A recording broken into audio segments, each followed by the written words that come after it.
Serious question. Have you ever in your life seen anything like that? Ever? Your Ags win 41 to 40. They go to South Bend. They get that um, ranked road win that we have so desperately been looking for. And this is just my just plain raw reaction. A lot of times I've got something prepared for you. I don't have anything on this one. I just gonna let it flow. This is something incredible. Irish, you came from a beard. The deal is that I'm not shaving this thing until we lose. You came for it and you played hard. I respect everything you did on this game. I didn't quite think you had this much in you, but you can't have it. Okay, you can't have this. It's staying on at least 2 more weeks.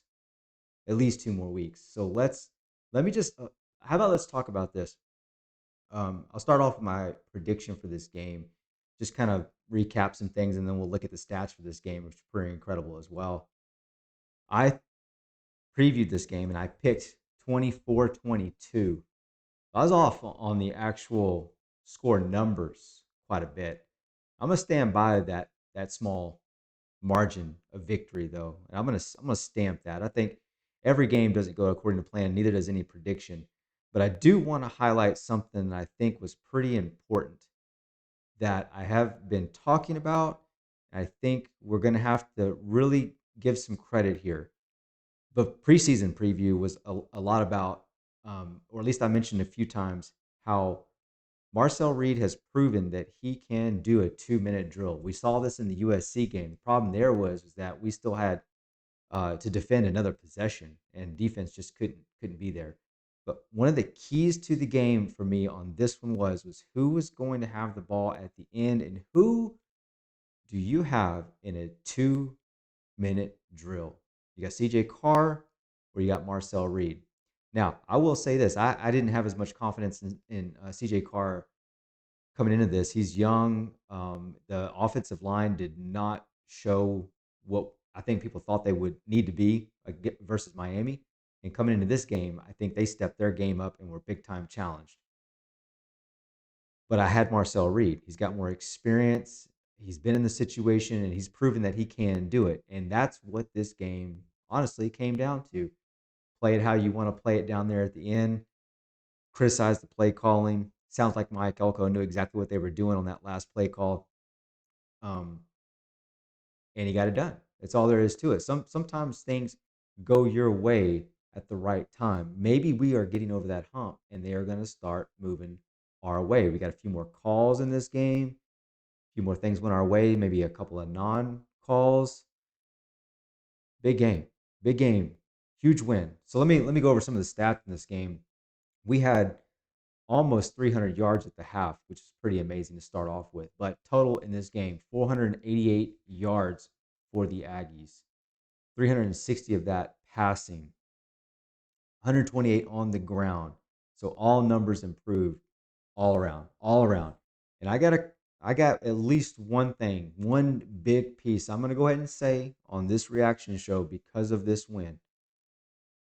So give me just a little bit and I'll get through some of these and then I've got something I'm gonna lay out there. Marcel Reed though, 17 of 37, 360 yards, two TDs, one INT. You know he wants to have that one back. Played a really gritty game, legging out that first down on that last drive, coming back from what looked like to be another injury, gritting it out. The guy is as tough as nails. Okay, and this was a big part of the preseason thought process for me as well. Can we make it the entire season with the same quarterback? That is actually one of my bold predictions. So it's hanging tough so far, but has really been put in jeopardy the last 2 weeks. And so I'm thankful we're going into the bye week and then coming up with Auburn at home. So again, Le'Veon Moss, back to stats: 20 carries, 81 yards, better game for him. We concentrated on getting him the ball. Ruben did have 3 carries, but obviously we were prepared to feed Moss the ball. Others looked like only played some spot check here and there, and I think it paid dividends. I think Moss had what? Let me check. 3 TDs. Yes, three TDs, and I kept hammering it on Twitter over and over and over again. I was getting so frustrated. I'm like, inside the five, give this man the ball, give it the ball. The last one, his last TD, I think we probably threw at least twice or did something wonky twice. I'm like, just feed the guy the ball. There you go. He's the best back that we've had in short yardage in quite some time. Quite some time. We really needed him against Texas last year. So big performance from him. We a lot of times want to see somebody over 100 yards, but 81 yards is a tough um, set of carries there. So I don't know. He's somewhere in the neighborhood of like what four, right at 4 yards, 4.0, some 4.1 yards per carry. That's pretty good against Notre Dame. Against that front, that defense, really impressed with that. So Marcel Reed legged out another 37 yards for us, 37 big yards, huge yards, honestly. Amari Daniels, Terry Bussey, like I said, they all gave their timely contributions, but now to the big piece. Okay, so here's what I'm going to say. I think it's at least worthy. The guy has done what he has done. I think it needs to be said. We've got a Bolitnikov watch watcher. I mean, whatever you want to do, put him on the watch list is what I'm saying. I'm not saying he's going to win. I'm saying he needs to be on the watch list, and that's Mario Craver. Mario Craver gave us a huge game. I don't have it in front of me. I'm gonna have to go find out when was the last time we had a 200-yard game from a receiver.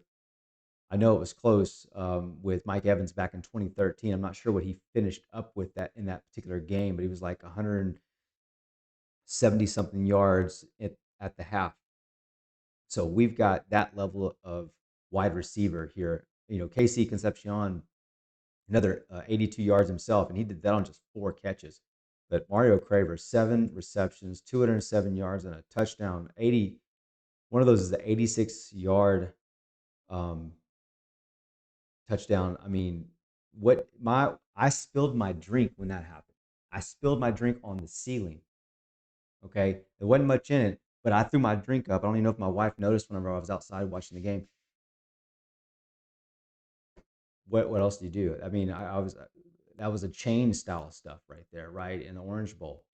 So yards after catch. When is ESPN going to start tracking that? There's got to be somewhere out there that tracks it. If you know, let me know. Put it in the comments. I mean, the dude yards after catch are got to be off the charts. So Bolitnikov watch list, Mario Craver, all those words go in the same sentence together. That's my belief. Okay, my belief. So sacks, we were a little light this week, but I thought the defense, when they buckled down, they played. I kept saying right around the halftime mark that we have got to make CJ Carr beat us. That was what I kept thinking. We've got to make CJ Carr beat us and stop letting Love and Price run on us. And it felt like we finally started to sell out for that. But what that required is putting our cornerbacks on an island. Now, Willie had a little bit of trouble, but in his defense, he was on their best wide receiver. Now they're tied in. What is it, Raritan? I think. I mean, he's as elusive as they come. But is he Malachi Fields? No. Is he big body like Malachi? No.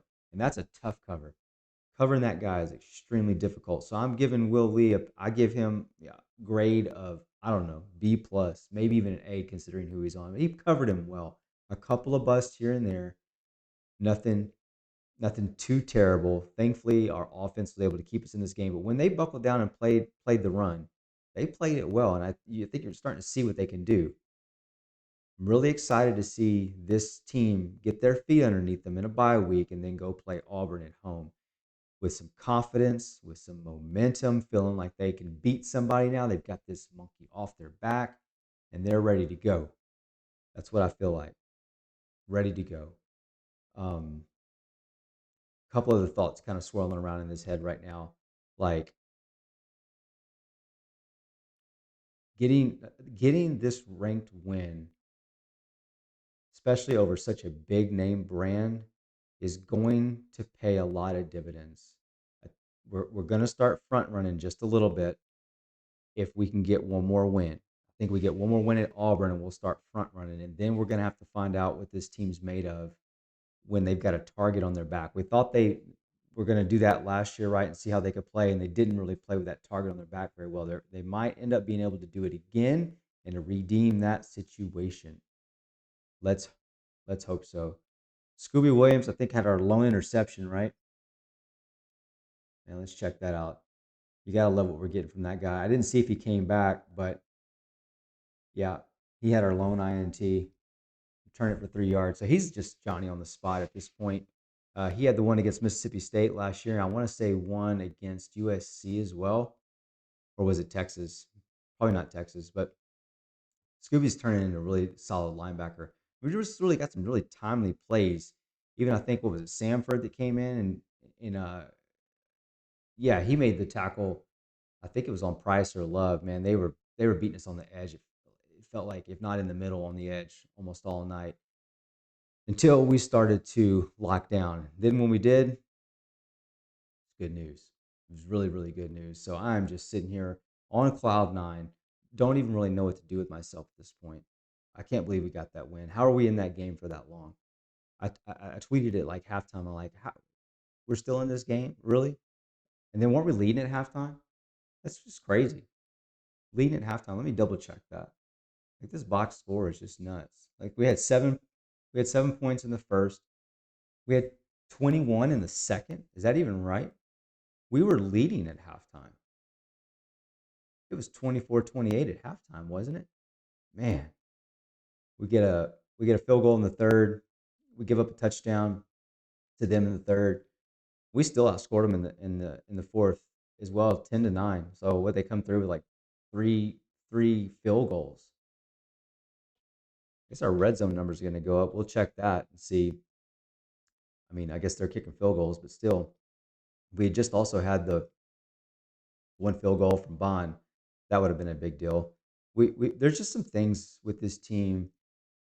We talked about in the preview for this one about being consistent. I definitely would say they were more consistent in this game, but you definitely saw the pieces where the breaks are still happening. The middle game is not quite where you need it. No team's going to play it perfectly throughout the entire thing, but some of the middle breaks, if we can if we can keep those, and here's the way I compared it in the preview. Like, sometimes we played a 9 and sometimes we played a 5. If we can just like level that out to like a 7.5 and just never go below like a 7, and so if we fluctuate between a 7 and an 8 or something, this team is really, really good. The problem is that we end up having those fives just every so often, but then we like completely come back and we hit it with a 9, and it's like, okay, great. But then third down rolls around and it's like, hey, we can't seem to find a way to play zone correctly. So I guess that's something else that was rolling around in the head, was our zone play, and I just don't think it's our strength. There's two things that I think that the defense struggles with the most. One is zone, but probably the bigger frustration actually is the angles that our linebackers and safeties take. We miss a lot of tackles because of it. They're running up from the second, third level. I get it, and it's hard to make that tackle and change directions. But we don't do ourselves any favors by just, cutting off the edge only, and taking just horrible, horrible angles sometimes. But still, we did enough. We did enough to get the win, and that's really the story of this game, in my opinion, is that we found a way to win. Something Elko has been looking for from this team since he took the reins. Find a way to win the game and win the big one. Not just go out and find a way to win against Arkansas. Find a way to win the big game. And this is as big as they come. And we did it. We found a way. So that's the story, y'all. This is going to be a great week. I'm loving we're going into a bye. I'm going to be celebrating this for 2 whole weeks. And then I will see you for Auburn. Thanks, and gig 'em.